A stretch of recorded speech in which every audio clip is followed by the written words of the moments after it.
are connected to solar panel, going from a very small one, 10 watt, where you can power 2 lamps and charge your mobile phone, to more and bigger one that goes with television and content, educational content, for instance, that we managed to push during the COVID-19 and the closing of a lot of schools across Africa.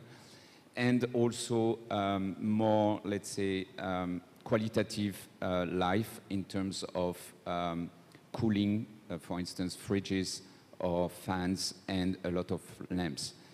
Then we do also provide mini-grids. So we change life with our first type of product, and it's a mass market. We sell them through mobile money across 9 countries in Africa. Mini-grids is allowing us to enable an economical environment in villages.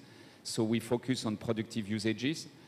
We have quite a lot of examples. For instance, the most usual one, like a bakery, a miller, a welder, but we go into potabilization of water, electrical mobility on islands, for instance, for e-boats or e-motorbike, but also drying fish or providing ice for the fishermen.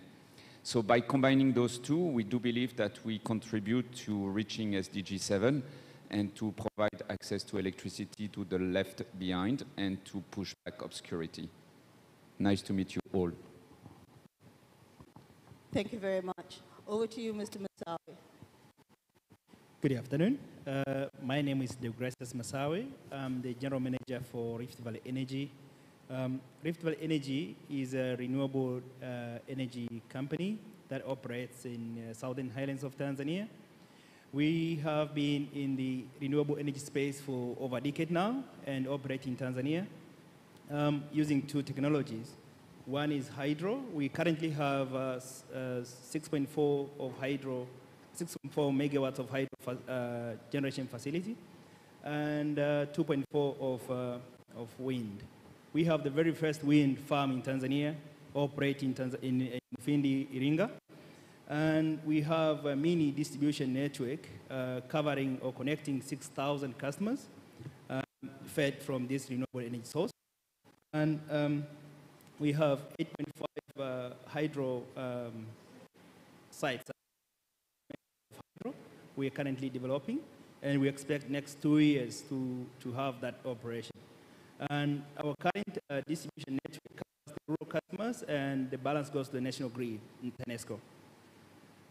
In these rural areas that we operate, which are 2, one in Mufindi and one in Njombe, we connect to SMEs, households, hospitals, clinics, schools, and any other factories that we found in the area.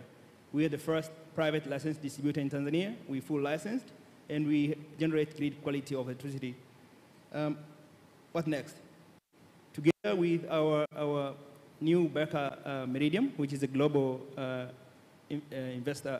global infrastructure investor, we're looking forward for exciting future to energy transition together with Tanzania. Okay, my turn. Hi everyone, my name is Anna Aljovic. I am a manager at Swedfund. It's the Swedish Development Finance Institution. As a DFI, we are also part of the wider family of DFIs from Europe, so the EDFI group. And we are engaged in, as a DFI in 2 different ways. We invest in developing and emerging markets in energy and climate, in sustainable enterprises, and in financial inclusion. And we also have an instrument which I represent, which is providing funding for early stage development work, so project preparatory funding. And that is why we are active here in Tanzania. We currently have 2 engagements here, both in the energy sector, one more focusing on bioenergy, targeting the transport market, and also working together with TANESCO, Mr. Chande, on how possibilities to integrate more renewables into the grid at TANESCO. Thank you so much.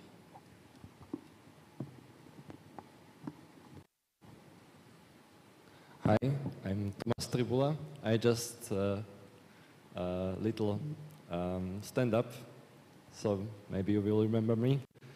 Maybe not my face, but I'm quite tall, so when you will see me, just talk to me. That's probably me. I'm quite visible. Okay, so I'm from PowerX. It's a Slovak company. Is on the green energy solutions. We have a virtual power plant. Now you can ask, what is it? Right? It's virtual something abstract.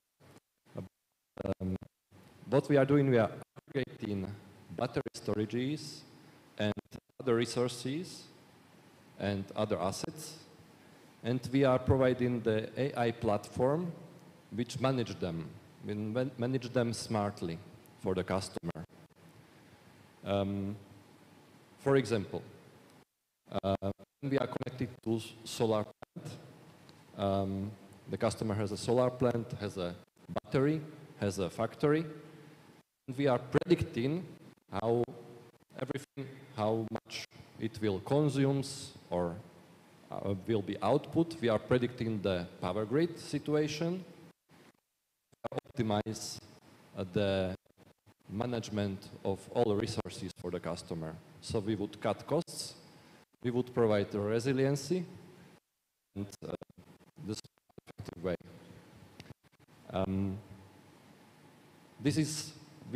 We feel that this is like next logic step in the renewable energy, to provide smartness to the grid. Because we see, and I think here also in Tanzania, that the problems comes with the violativeness of renewable energies like solar plants, wind, and managing these problems. Thank you, Thomas. Thank you. Welcome, Nadia.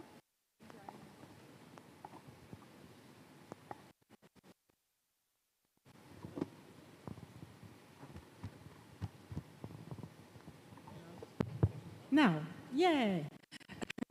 Yes. Hi everyone, my name is Nadia Hakansson, Senior Vice President for Region Africa for Siemens Energy.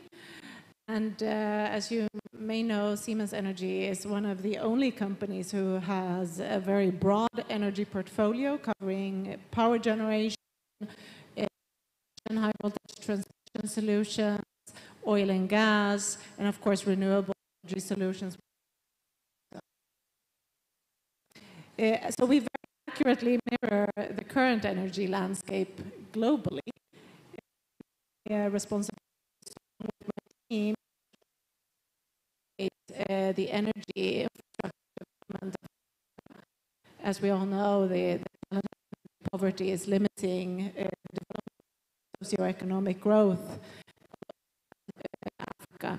And I will explore that, of course, specifically for Tanzania during the panel.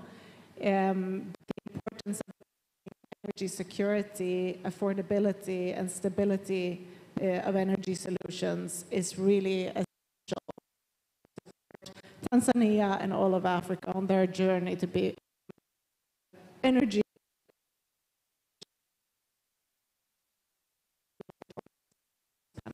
Thank you. Last but not least. Thank you, Aida. My name is Marage Chande. I am the manager of TANESCO. TANESCO is a vertically integrated utility company. So our key role is to generate, transmit power. Thank you. Thank you very much. There were some slides we were supposed to run just to set the scene, but I see they've disappeared. So let's move on. And obviously, obvious place to start is with you, Maharage.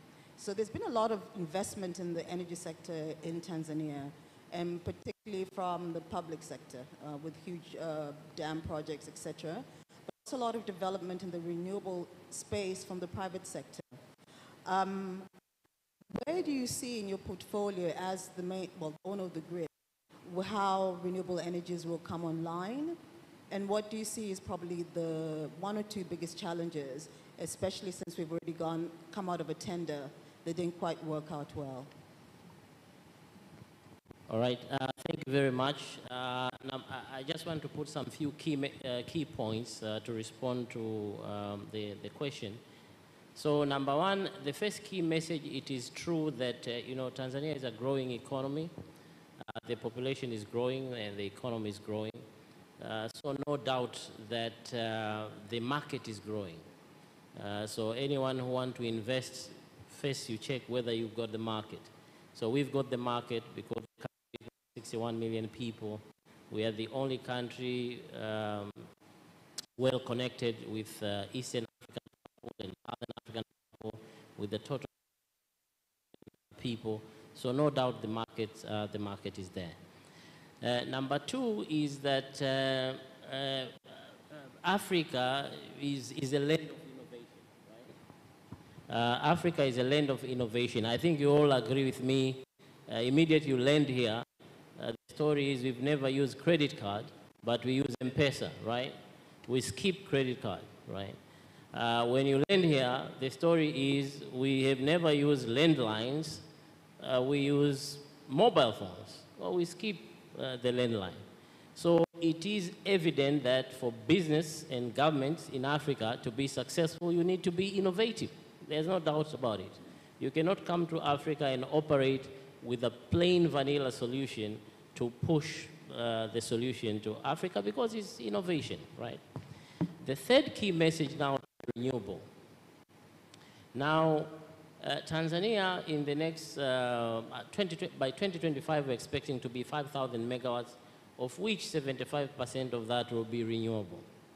And renewable, there are two types of renewable. One is the base load renewable, which is geothermal, hydro, and others, and variable renewable energy, which is your wind and solar. At the moment, we have private sectors that are running some renewable plants. For example, SolarWaz in Kigoma, I think it's about 5 megawatts, it's a small plant. But we are also in discussion with private sectors to do utility grade variable renewable energy projects.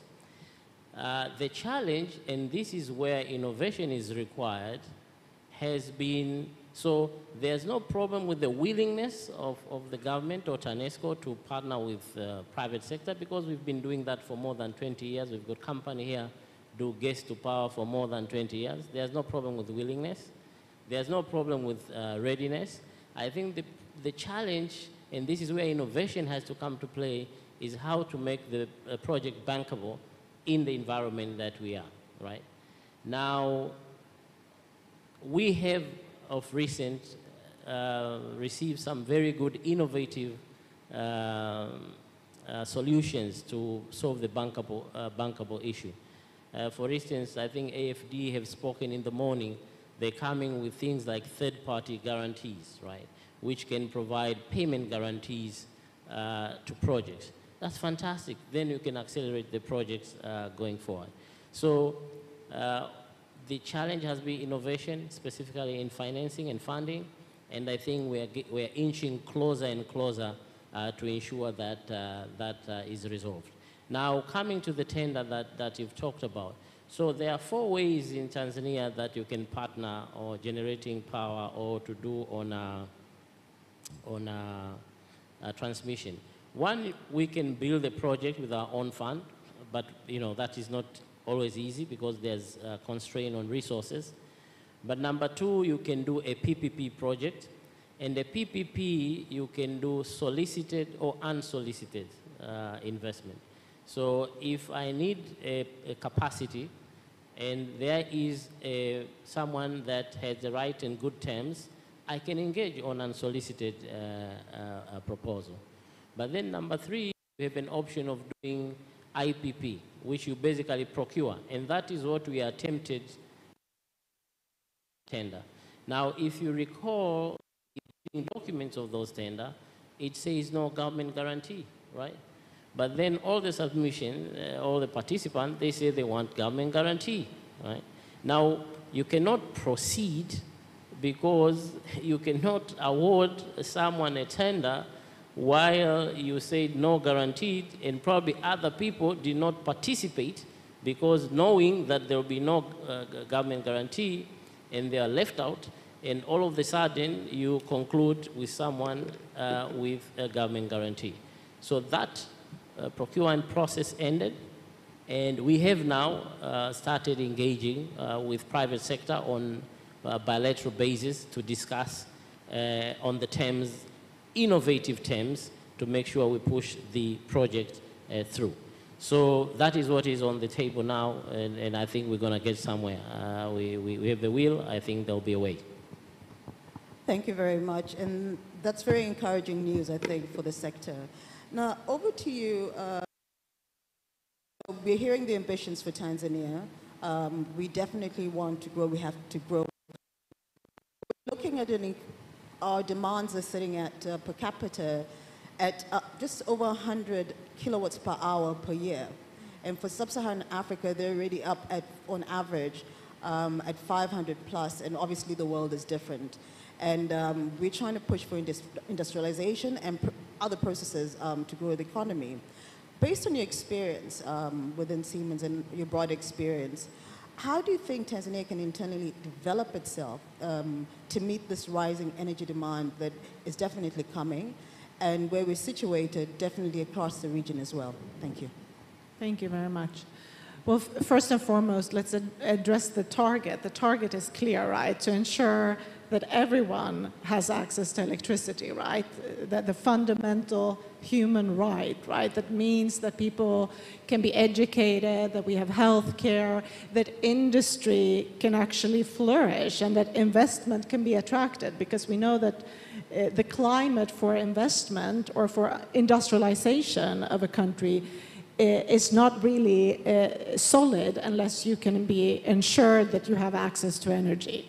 And we want that access to energy to be stable, affordable, and as sustainable as possible, which means we need to get away from dirty fuel solutions, diesel generators, and backup solutions that we know are, first of all, costly, not good for the environment, not good for anyone, and doesn't ensure energy access. So priority really to ensure that there's a long-term plan where it's important to look at Tanzania's natural resources and leverage the resources that exist.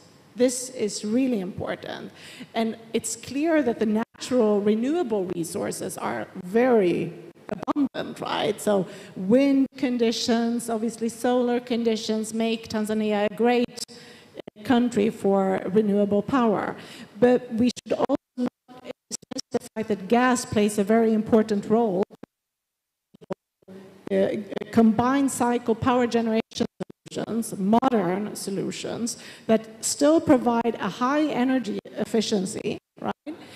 And what is important in terms of gas turbine technology is to not dismiss the fact that there's things happening in R&D, which we are driving as a company to make sure that the engines are hydrogen capable, meaning they are ready to be fired on 100% hydrogen in the next decade, right? This is what we are driving towards, right? So that there is both this short-term perspective, right, of what can we do here and now. We know long-term hydrogen is going to play a role in one form or another, but it's not going to give people energy access here and now. But it's a long-term target, right?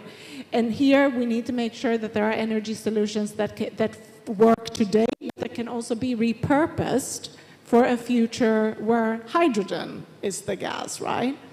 And that's how we see it from a technology perspective.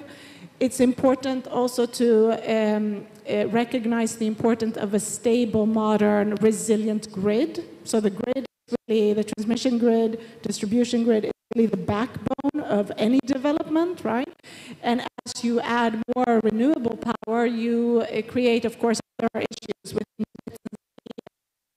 need to make sure that if the wind is not blowing as we want, that there is still this base load, stable backup power, which in our view is the natural gas powered solutions. And I also want to see the importance of Tanzania to develop hybrid solutions where you have the mix, right? The energy mix should be optimized by natural resources, right? So wind in combination with PV, in combination with the gas turbine technology, and that being integrated by the expertise of technology companies such as ours is one way. But to the point of Mr. Shande also, I think technology is not so much the issue. The issue is let's accelerate it through decisions, right? Clear governance, clear frameworks, hesitation, right, in terms of policy, because we know the policy uncertainty also limits investment, right? And then it's really to ensure that the financing needed is there to support the development. And we need to accelerate this, and it requires both private companies, public companies, the real collaboration between public sector, private sector, even academia is quite important. Thank you so much. You've left us as just the right place for Thomas to get in, because when we look at the renewable energy sector, especially if we're looking at wind and solar, a lot of what comes on the table is it's intermittent. How are we going to predict? How will we keep the grid stable? And part of what you're doing at PowerX is looking at this solution. So if you could just share with us, particularly around the virtual storage. Thank you. Thank you for the question. Our solution is specific in the terms of characteristics, right? It's smart,